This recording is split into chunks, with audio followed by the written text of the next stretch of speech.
we've got a list of some interesting jobs that do not exist, but they will in the future. Let's talk about that.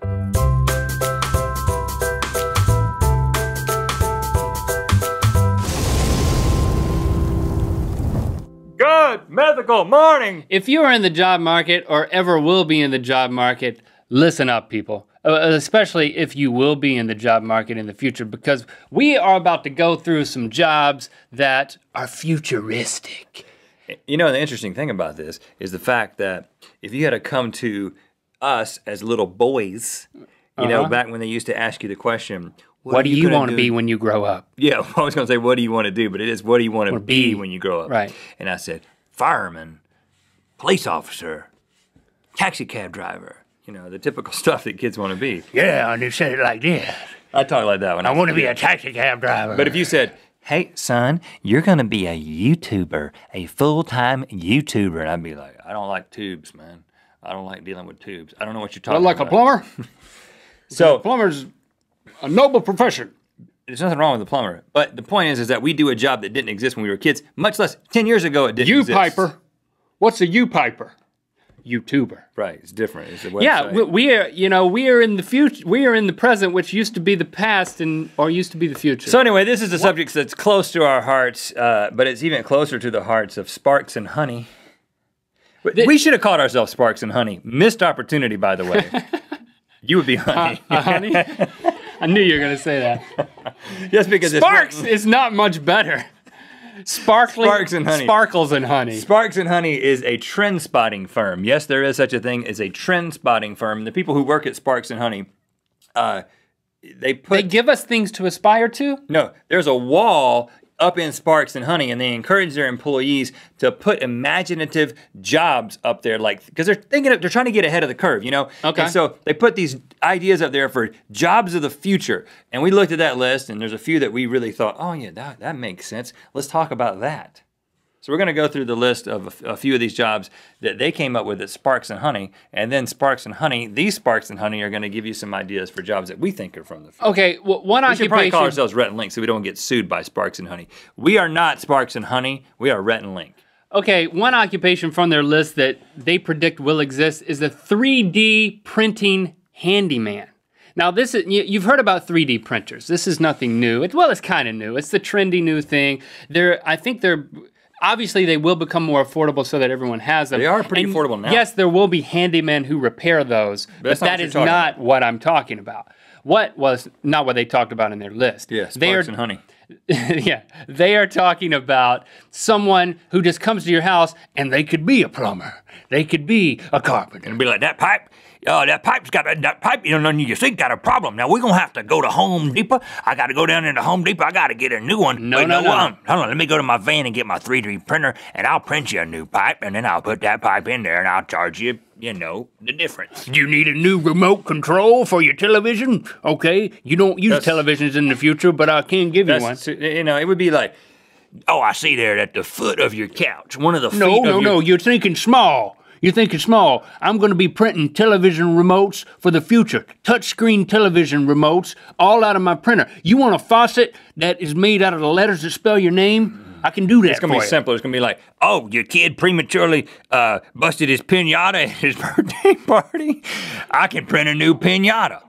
Now, you got to put the candy in there. I can't print candy yet, but I can print a piñata. Front yard piñata maker. Another idea. That's another occupation. We'll move on from that, but you get it. Another idea is the the personal life log archivist. Now, everything you do, in the future especially, is going to be archivable.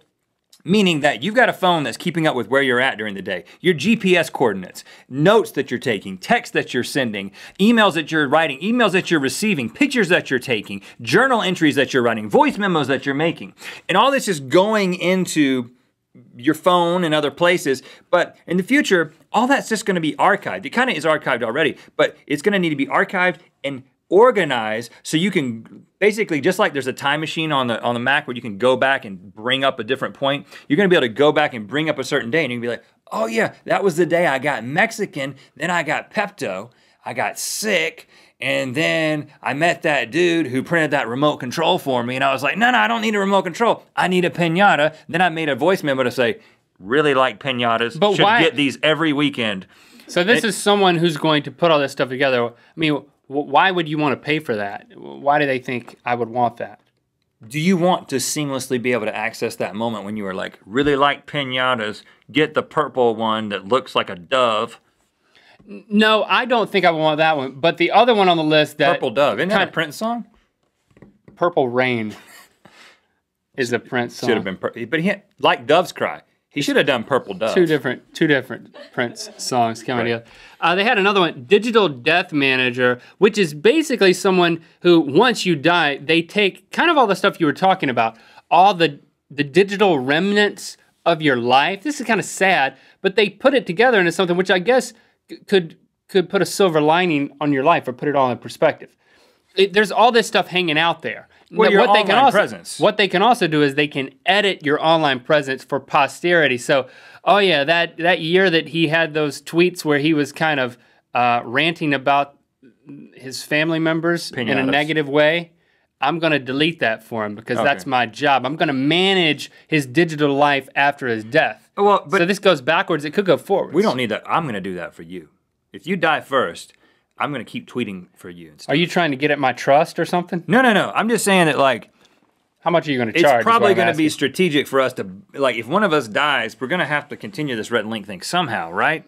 And so if you die, I'm going to tweet on your behalf. I'm funny. I can tweet, man. And I'm going to be tweeting. I'll change what we need to do is we need to take a lot of different. Well, I don't want it to seem like I'm still alive. No, but that's not the point. I'm going to take different new profile pics. So like 5 years after your death, it'll be like, boom, Link updated his profile picture. I think about what people are going to think about that. Yeah, he's dead. How cool is that? Well, that he's still updating his stuff. I do find it interesting that there's so much. It's, you know, before authors died and then they had their books, but now everyone has their whole life on the internet. When they die, it's all there, and it needs to be packaged, cleaned up, and managed. Well, I think there should be, your Twitter profile and your LinkedIn and your Facebook and all that should still be up there, but there should be like a grave site next to in the lower left-hand corner of your Twitter profile. So it'd be like, this guy's dead, R.I.P., but you can still go back and enjoy all his humorous insights and stuff. And if he keeps tweeting, it's even more interesting. That's my idea.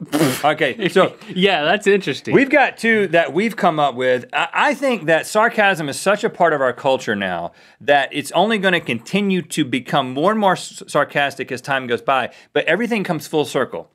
And I think we're going to have a backlash reaction to how much sarcasm there is in our culture right now. I agree with this. And I think that there are going to be unsarcasm speech therapists, people who teach you how to be 100% sincere in every communication that you have. And you're going to be the envy of all your friends. Because you're socially, that will be the standard. You can't speak with sarcasm. I think in the future, there's going to be an occupation called doggy DJ. You know how dogs can hear certain frequencies that we as humans cannot hear? I can hear them in my left ear. No, you can't. And what's going to happen is there's going to be these clubs and this cool music that's going to be happening that, I was going to say adults, humans are going to listen to it because they think it makes them cool. You know, only dogs can hear this. People will be dancing in clubs and there won't be any sound. They're going to be there with their dogs, is where I thought you were going. You know, people take their dogs to dog parks. They could bring their dogs. Restaurants and they that will be stage one. Stage one, they'll bring their dogs and their dogs will be like, "Woo!" And then they'll say, you know what, the dogs aren't happy. Let's leave them at home. And there'll be a whole new genre of music called doggy music, but it's for humans. Okay. Be like, you can't hear that? I bet you that won't happen. You can't hear that? I bet you that won't happen. I bet you it will happen. If it happens, I'll get you a dog. You know what time it is. Hi, I'm Chris. I'm Shannon, and this is Haley. We're from Dothan, Alabama. And it's time to spin the Wheel of Mythicality. All right, make sure that you pick up the new Mythical Shoe 2.0. It's now gray, and it's now leather, and a portion of the proceeds of the sales of the Mythical 2.0 go to help fight injustice around the world. And also bends like this. Awkward elevator situation. Let's start like this, like we're coming up in an elevator.